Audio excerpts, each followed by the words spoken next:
e através do aparelho de biorressonância quântica. Então você vai saber como estão os minerais no corpo do teu paciente. Está sobrando isso, está faltando aquilo, eu preciso disso para isso, então tá pouco. Embora dentro das referências eu preciso de mais disso, entendeu? Aí você vai ver na apostila que vai ter toda a quantidade correta que precisa ter de determinados elementos e você vai ver se o teu paciente está precisando mais ou menos. Deixa eu usar aqui um exemplo, tá? A pessoa faz o exame de iodo e dá nível correto, dentro dos padrões das referências, isso era de laboratório, dentro das referências brasileiras. Aí eu faço o exame de biorressonância quântica e também dá ali quase perfeito, dá um pouquinho baixinho, mas dá quase perfeito. Mas essa mulher é uma mulher e ela está com nódulos na mama. Eu quero tratar esses BIHARDs, são BIHARDs 3, eu quero tratar. Então eu vou precisar de uma dosagem maior de iodo para que, além da tireoide, da pele, esse Lugol, esse iodo, chegue na mama, tá? Então eu preciso de uma dosagenzinha um pouco maior, tá bom? Então não é só colocar os minerais, os eletrólitos que foram perdidos. Então não é só com o isotônico, não é só com o pedialite. Você precisa fazer também uma medição para ver se você não precisa dar algo mais. Ou quantos dias você tem que dar esse isotônico. Então você vai precisar acompanhar o teu cliente para que ele, pronto, fez a limpeza intestinal e agora perdeu um monte de eletrólitos, começa a ter cãibra, porque está com falta de potássio, ou muito pior, tem um infarto por falta de potássio, ou não consegue raciocinar bem porque está com falta de fósforo, entendeu? Então precisa, depois de todo o detox, precisa um trabalho de remineralização, ok? Então isso é muito importante. Quando chega um paciente também para você com diarreia, teve muita diarreia, também é o mesmo processo, tá? Principalmente se for um paciente debilitado, um idoso, um paciente oncológico, precisa repor os minerais, porque senão é ruim. Já viram acontecer esses jogadores, todo mundo já viu acontecer, infelizmente, né? Esses jogadores de futebol, principalmente, ou outro tipo de atleta, que infarta no meio da atividade e morre. Por quê? Porque ele está com falta de minerais, geralmente magnésio, potássio, manganês e fósforo. Então, a reposição dos minerais que eles perderam suando demais é muito importante, tá? Então, a quelação. O que é quelação? Quelação é uma terapia bem simples, que é usada há muitos anos, que reduzir os depósitos biológicos de metais pesados, metais tóxicos e de cálcio, tá? Então, os metais tóxicos e o cálcio, através de uma quelação. Então, o que vai fazer? Você vai usar algum método, né? Por exemplo, pode ser coentro, pode ser o carvão, pode ser o bórax de novo, pode ser o iodo de novo, para fazer a quelação dos metais tóxicos e do cálcio em excesso no organismo, tá? Então, eles vão controlar os íons metálicos, que podem bloquear a artéria, pode se depositar em rim, pode se depositar em fígado. Então, ela vai fazer uma quelação, tá? Através de reações químicas que nós vamos provocar no organismo, tá?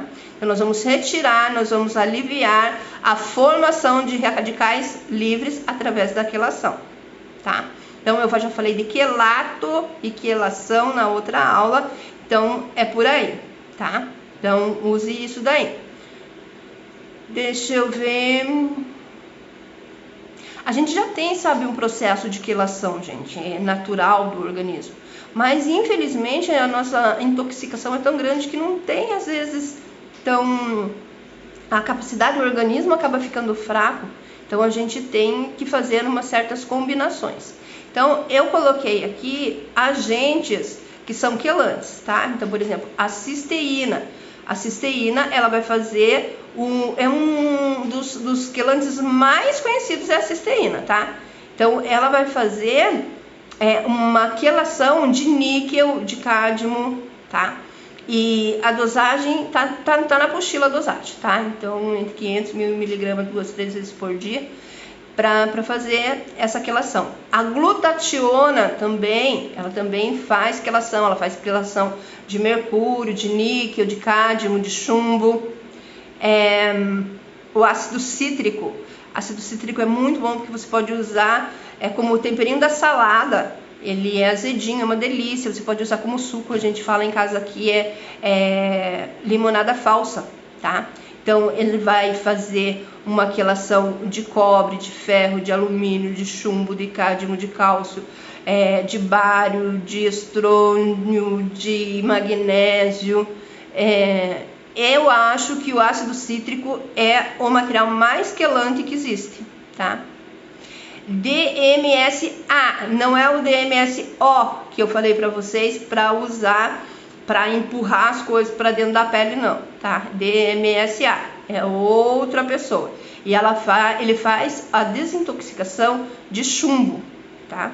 Então pode mandar manipular na farmácia 100 miligramas por dia só, tá? Só de forma oral mesmo. Ele vai fazer também a quelação de mercúrio, de prata. Então, se você pega um paciente... Ai, gente, eu vou ter que falar. Agora eu vou ganhar uns inimigos. Se você recebe um paciente que ele fez um tratamento prolongado com prata coloidal, então ele está intoxicado por prata, sim. A prata coloidal tem um monte de estudo que ela altera a permeabilidade intestinal. Então você vai precisar retirar esse excesso de prata que está no organismo do teu paciente. Número 1, não faz parte da nossa constituição a prata, nem o ouro, nem o brilhante, entendeu?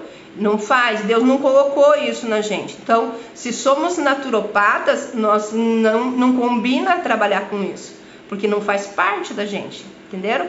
E outra coisa, lá, historicamente, os druidas, né, na época lá na época da Inquisição, eles perseguiam muito as bruxas, porque eles eram os médicos da corte, né? E as bruxas, as pagãs, que na verdade não tinha esse nome ainda, elas eram as médicas do povo pagão, do povo, né? Simples. E o povo sarava e a corte morria com o tratamento. Por quê? As bruxas, elas usavam ervas e os druidas usavam ouro, prata, brilhante, pedras preciosas. Acabavam intoxicando o povo da corte e eles morriam, tá? Então, por isso que os druidas eram loucos para pegar as fórmulas das bruxas. E foi então, ó, Tia Jo também é cultura inútil, foi então que surgiu a lenda, né, das receitas da bruxa, que vai perna de sapo, olho de tartaruga, cabelo de duende. Por quê? Porque para que os druidas não roubassem as fórmulas de remédio delas, elas faziam apelido, davam um apelido. Então vamos supor lá, erva doce era perna de aranha, né? Carqueja era olho de sapo, entenderam? Então era o apelido das ervas, na verdade, para que os druidas não pegassem as fórmulas. Porque a partir do momento que eles pegassem o caderno de fórmula delas, elas não tinham mais valia nenhuma e eles iam matar elas. E o povo também ficaria sem ter o tratamento, porque só o povo da corte teria, porque os druidas só tratavam do povo da corte, tá? Então, por esses dois motivos, eu sempre fui contra a prata coloidal. E daí depois, quando eu tive acesso aos estudos sobre respeito, foi até numa aula do Gabriel de Carvalho, aí eu falei, nossa, eu estava certa realmente, não é só a lógica, tem estudos também. Aí a oxigenoterapia. O que é oxigenoterapia? A gente tem a para os ricos e tem para os pobres, tá? Então, quando fala nessa terapia, que foi muito divulgada, né? Principalmente pelo Dr. Lair Ribeiro, as pessoas já acham que tem que ter um tubo de oxigênio, tem que ter um monte de coisas para poder fazer, mas tem uma forma muito simples, gente, que é com o peróxido de hidrogênio, que é o que? A água oxigenada, tá? Então, o peróxido de hidrogênio você compra na farmácia, volume 10, e usa com o inalador, que é aquele inalador que é nebulizador, né? Em alguns lugares do Brasil é chamado.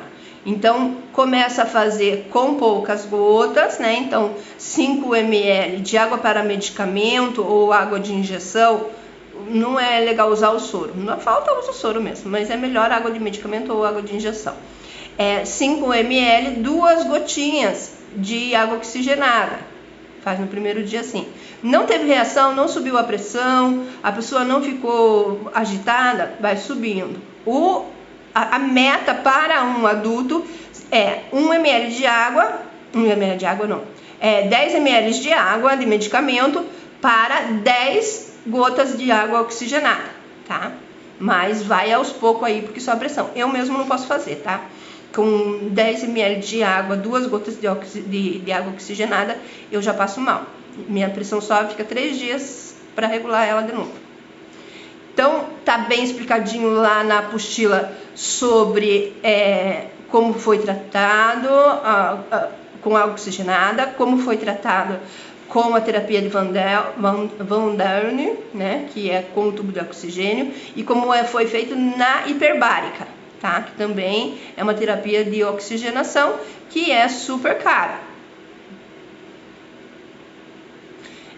Na hiperbárica é tratado mais coisas externas, então gangrenas, necroses, tumores, esse tipo de coisa, tá? Mas ali na apostila eu coloquei tudo bem certinho. Então, eu falei para vocês de DMSO e eu quero fazer uma aula especial só sobre o DMSO como antioxidante, tá? Então, eu vou falar de vários antioxidantes na aula de antioxidantes, mas eu quero falar sobre DMSO com vocês, porque não é só o uso na pele, ele tem outras funções também.